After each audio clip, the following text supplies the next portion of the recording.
ಈಗ ತನ್ನ ಸಭೆಯಲ್ಲೂ ಕೂಡ ನಾನು ಹೇಳಿದ್ದೇನೆ. ಸರ್, ಈಗ ಕೇಂದ್ರದಲ್ಲಿ ಮೈತ್ರಿ ಹೋಗಿದೆ, ರಾಜ್ಯದಲ್ಲಿ ಮೈತ್ರಿ ಆಗ್ತಿದೆ ಅಂತ ಮಾತು ಕೇಳಿ ಬರ್ತಾ ಇದೆ. ಸುರೇಶ್ ಬಾಬು ಅವರು ಹೇಳಿರುವಂಥದ್ದು ಜಿಲ್ಲಾ ಮಟ್ಟದಲ್ಲೂ ಕೂಡ ಸಮನ್ವಯ ಸಮಿತಿಗಳು ಆಗಿಲ್ಲ ಅನ್ನೋದು. ಸಮನ್ವಯ ಸಮಿತಿ ಆಗಬೇಕು ಅಂತಕ್ಕಂಥದ್ದು ಎರಡು ಪಕ್ಷದ ಮುಖಂಡರುಗಳ ಅಭಿಲಾಷೆ ಇದೆ. ಆದರೆ ಇದು ಅತಿ ಶೀಘ್ರದಲ್ಲೇ ನೆರವೇರಬೇಕು ಅಂತಕ್ಕಂಥದ್ದು ಕಾರ್ಯಕರ್ತರದ್ದು ಕೂಡ ಅಪೇಕ್ಷೆ ಇದೆ. ಅದರ ತಕ್ಕಂತೆ ನೆರವೇರುತ್ತೆ, ಕಾಲವೇ ಎಲ್ಲ ಅದಕ್ಕೆ ಉತ್ತರ ಕೊಡುತ್ತೆ. ಇಷ್ಟು ದಿನ ಯಾಕೆ ಲೇಟ್ ಆಯಿತು?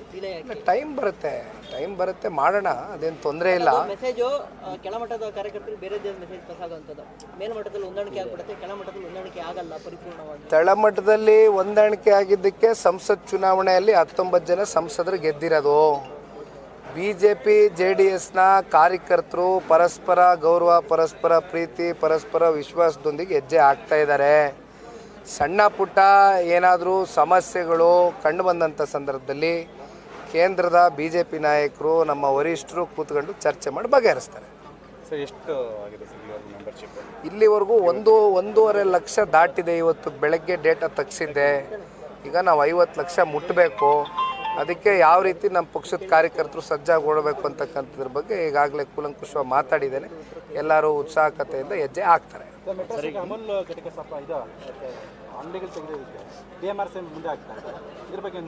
ಚರ್ಚೆ ಮಾಡ್ತೀನಿ, ನಾಳೆ ಹೇಳ್ತೀನಿ. ತುಮಕೂರನ್ನ ಬೆಂಗಳೂರು ಉತ್ತರ ಜಿಲ್ಲೆ ಮಾಡಬೇಕು ಅನ್ನುವಂಥ ಪ್ರಸ್ತಾಪ ಇದೆ ಅಂತೇಳಿ ಪರಮೇಶ್ವರ್ ಅವರು. ಈಗ ಈ ಜಿಲ್ಲೆ ಬದಲಾವಣೆಯಿಂದ ಯಾರ ಹೊಟ್ಟೆನೂ ತುಂಬೋದಿಲ್ಲ. ಈ ಜಿಲ್ಲೆ ಯಾವಾಗ ಸ್ಥಾಪನೆ ಆಗಿರುತ್ತೆ ಅದರದಾದಂಥ ಒಂದು ಇತಿಹಾಸ ಇರುತ್ತೆ, ಅಸ್ಮಿಯತೆ ಇರುತ್ತೆ. ಇವೆಲ್ಲವನ್ನು ನೋಡಬೇಕಾಗ್ತದೆ.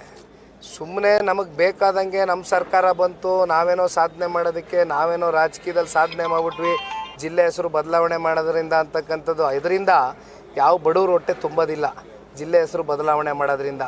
ಅದಕ್ಕೆ ಇವನ್ನೆಲ್ಲ ಬಿಟ್ಟು ಇನ್ನು ಅಭಿವೃದ್ಧಿ ಕಡೆ ಆದರೂ ಈಗಾದ್ರೂ ಕನಿಷ್ಠ ಪಕ್ಷ ಗಮನ ಕೊಡಲಿ ಕಾಂಗ್ರೆಸ್ನ ಆಡಳಿತ.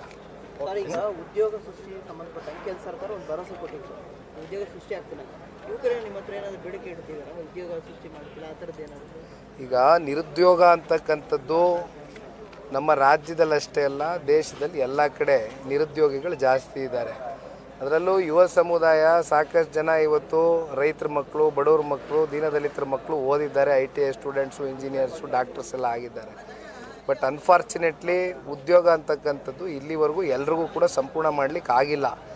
ಆದರೆ ಒಂದು ಕಡೆ ಕೇಂದ್ರ ಸರ್ಕಾರ, ಒಂದು ಕಡೆ ರಾಜ್ಯ ಸರ್ಕಾರ ಎಲ್ಲರೂ ಕೂಡ ಇವತ್ತು ಉದ್ಯೋಗ ಸೃಷ್ಟಿ ಮಾಡ್ತಕ್ಕಂಥದ್ದಕ್ಕೆ ಯುವಕರ ಜೊತೆಯಲ್ಲಿ ನಿಂತ್ಕೊಳ್ಬೇಕು ಅಂತಕ್ಕಂಥದ್ದು ನಾನೊಬ್ಬ ಯುವಕನಾಗಿ ಬಯಸ್ತೇನೆ. ಮುಂದಿನ ದಿನಗಳಲ್ಲಿ ಯುವಕರಿಗೆ ಒಂದು ಸ್ವಾಭಿಮಾನದ ಬದುಕನ್ನು ಕಟ್ಕೊಡ್ತಕ್ಕಂಥ ವ್ಯವಸ್ಥೆಗಳು ಆಗಬೇಕು. ಮೂಲ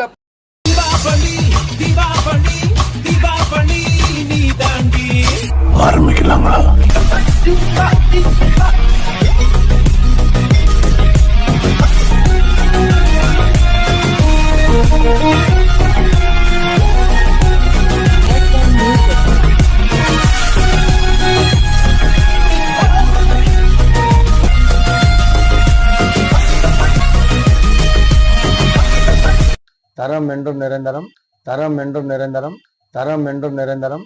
வாங்க.